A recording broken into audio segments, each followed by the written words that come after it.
Let's take a look and see how easy it is to create code in AutoCabinets once the elevation is done. This is just a little set of cabinets with open uppers and doors on the base. I'm going to tell it to click on the parts.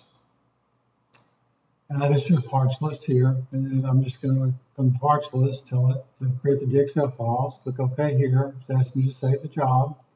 Save the job. On the right-hand side are the parts being created. On the left-hand side is a preview of the cabinets the parts are being created from. Click OK here. It's creating the nest for me in the background. I'm going to tell it to nest. Click right here. It's going to go through and nest all the parts for you by material. If you zoom in on it here, you can actually see it's got the line bores in it. It's got little dados in it. It's got your door information in it. Anything that you defined in our CNC smart joints is going to be transferred to the part.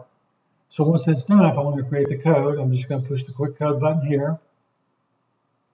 It's actually going back in right now and creating the code, or getting ready to create the code, I should say. I'm going to tell it to display the code for me. And on the left-hand side, you can see the GCode created. And on the right side, so it's creating each optimized sheet is its own program. So it's going through and creating all the individual programs in the GCode that you need to run your job with.